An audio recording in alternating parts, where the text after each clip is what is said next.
Eles estavam aqui antes de nós. Criaturas colossais, de dentes afiados, garras gigantescas e pescoços que pareciam tocar os céus. O mundo as conhece como dinossauros. Mas, quando olhamos para os fósseis espalhados pelos desertos, pelas cavernas e pelas montanhas mais distantes, algo sempre retorna à mente. Como essas criaturas se encaixam na história da humanidade e na história contada pela Bíblia. A ciência moderna afirma que os dinossauros dominaram a Terra há mais de 200 milhões de anos e foram extintos cerca de 65 milhões de anos atrás. Essa linha de tempo parece tão distante, tão inalcançável, que nos dá a sensação de que essas feras habitavam outro planeta, não o mesmo solo em que caminhamos hoje. Mas então surge o dilema. Se a Bíblia descreve a criação da Terra em milhares de anos, onde os dinossauros entram nessa narrativa, será que a palavra de Deus simplesmente silencia sobre os gigantes do passado? Ou será que há pistas escondidas, soterradas não apenas debaixo das camadas de rochas, mas também nas páginas esquecidas das Escrituras? É aqui que começa a tensão, porque ao contrário do que muitos pensam, a Bíblia não ignora a existência de criaturas misteriosas. O livro de Jó, considerado um dos mais antigos das Escrituras, descreve seres que não se encaixam em nenhum animal comum. Em Jó 40, encontramos o Behemote, um ser colossal, de força incomparável, cuja cauda se movia como um cedro. Detalhe intrigante, já que nenhum boi, hipopótamo ou elefante possui tal característica. E em Jó 41 surge o Leviatã, um monstro aquático tão aterrorizante que os homens não ousavam enfrentá-lo. Ele cuspia fogo em metáforas vivas. Era envolto em escamas impenetráveis e habitava as profundezas. Seriam apenas símbolos, alegorias de forças da natureza, ou lembranças reais de criaturas gigantes que coexistiram com os primeiros homens? E aqui surge a primeira provocação. Por que todas as culturas antigas, espalhadas em continentes diferentes, falam de dragões, monstros marinhos e serpentes colossais?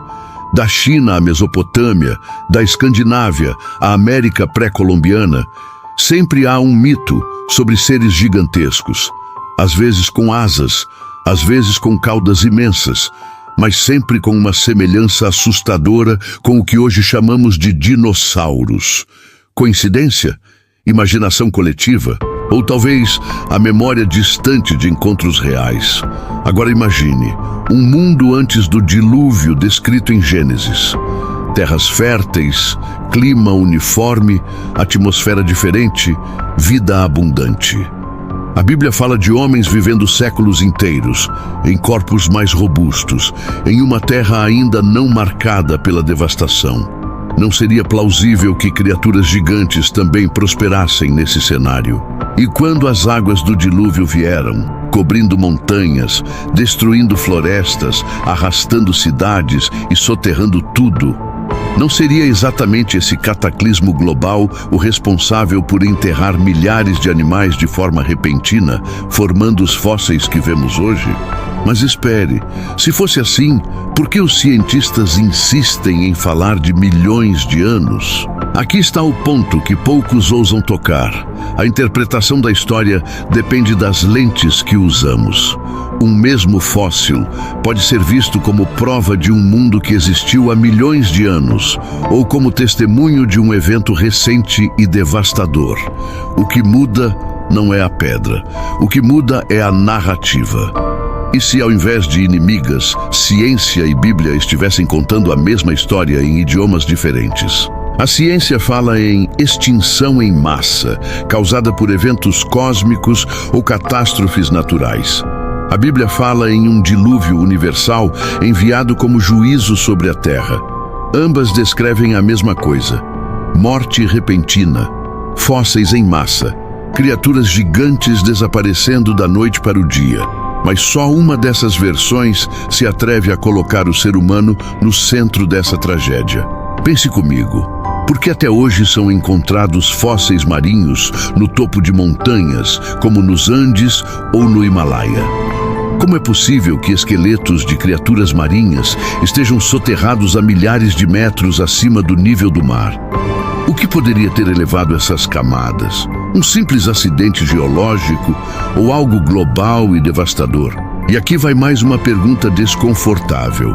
Será que o termo dinossauro, criado apenas no século XIX, não é apenas uma nova roupagem para criaturas que os povos antigos já conheciam como dragões, leviatãs e monstros? Talvez a Bíblia nunca tenha usado a palavra dinossauro, mas será que isso significa que ela nunca falou sobre eles? Cada resposta parece abrir uma nova porta. E atrás de cada porta há ainda mais mistério. O que nos resta é perceber que a história dos dinossauros não é apenas uma questão científica, mas também teológica. Eles não são apenas fósseis expostos em museus, são peças de um quebra-cabeça que desafia nossa visão sobre o tempo, a história e até mesmo sobre Deus. E então chegamos ao limite do mistério. O capítulo se encerra, mas a pergunta ecoa. Os dinossauros são uma ameaça à fé, uma prova contra a Bíblia, ou o elo perdido que a confirma de uma forma que nunca imaginamos? No próximo capítulo, vamos mergulhar ainda mais fundo, e a revelação pode mudar tudo o que você acreditava sobre o passado da Terra. O que realmente aconteceu com os dinossauros continua sendo a pergunta que atravessa séculos e provoca debates intensos. E a primeira chave para não travar é olhar a mesma paisagem com duas lentes diferentes. A ciência descreve como um asteroide. Cinzas na atmosfera, tsunamis e vulcões poderiam ter colapsado ecossistemas inteiros, enquanto a Bíblia registra um cataclismo global chamado dilúvio, águas que cobrem montanhas, fontes do abismo rompidas e uma terra redesenhada em meses de caos. Quando observamos fósseis preservados em posições de agonia, cardumes inteiros fossilizados no ato de nadar, florestas soterradas que viram carvão e conchas marinhas no topo de montanhas, vemos sinais de morte súbita em escala continental. E isso combina com a ideia de um evento rápido e devastador. O ponto não é negar dados, e sim reconhecer que os mesmos dados podem ser lidos por cronologias diferentes, uma que espalha o processo em milhões de anos e outra que admite janelas de catastrofismo capazes de fazer em pouco tempo o que raramente acontece em eras calmas. Se a palavra dinossauro só foi criada no século XIX, antes dela, povos de continentes diferentes chamavam criaturas descomunais de dragões, monstros do abismo e serpentes gigantes. E dentro das escrituras surgem nomes igualmente incômodos, como Behemoth e Leviatã em Jó 40 e 41. Um com cauda como um cedro e ossos como barras de ferro, outro invencível nas águas e revestido por couraça impenetrável. Alguns leitores reduzem essas descrições a metáforas. Mas por que tantas culturas, sem troca entre si, descreveriam algo tão parecido durante milênios? E por que o autor bíblico trataria tais seres como realidades conhecidas se fossem apenas figuras de linguagem? Se Jó vive depois do dilúvio, isso sugere a sobrevivência de alguns gigantes por um tempo, convivendo com o homem até desaparecerem por caça. Clima hostil e territórios cada vez menores. E essa hipótese explica por que memórias de dragões persistem da China à Europa, da Mesopotâmia às Américas. Quando colocamos lado a lado o mapa da geologia e o relato bíblico, percebemos que a ciência aponta mecanismos e a Bíblia aponta significado. A primeira discute impacto, poeira, noites prolongadas, placas tectônicas em choque e mega tsunamis. A segunda fala de corrupção, juízo e misericórdia preservando um remanescente.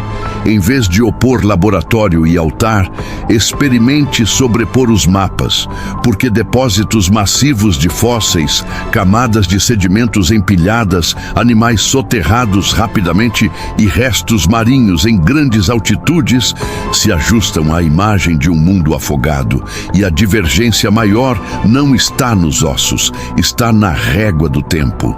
Se você mede por uniformitarismo, tudo exige eras imensas. Se você admite catástrofes de grande escala, a mesma pilha de camadas pode ser comprimida em prazos muito menores, sem violentar a observação. E isso não é manipular dado, é escolher hipótese explicativa.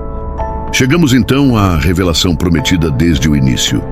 A Bíblia não nega os dinossauros. Ela os descreve com outros nomes e os insere numa história maior do que a deles, de modo que eles deixam de ser uma arma contra a fé e se tornam lembretes petrificados de que o mundo já foi julgado uma vez. O conflito não é entre fósseis e escrituras, é entre duas narrativas sobre o mesmo planeta ferido. Uma que te coloca como espectador de um universo impessoal e outra que te convoca como personagem de uma trama que liga criação, queda, juízo e redenção. Dinossauros existiram, o dilúvio explica a memória geológica de morte em massa e a diferença está nas lentes com que olhamos o passado. Agora eu quero ouvir você e preciso que sua voz pese no debate. Escreva nos comentários se acredita que os dinossauros caminharam com o ser humano ou pertencem a um passado inalcançável. Diga se os fósseis contam milhões de anos lentos ou um mundo afogado em dias de juízo. Compartilhe este vídeo e marque alguém para discutir com respeito, porque a verdade não se impõe. Ela se revela a quem tem coragem de olhar até o fim.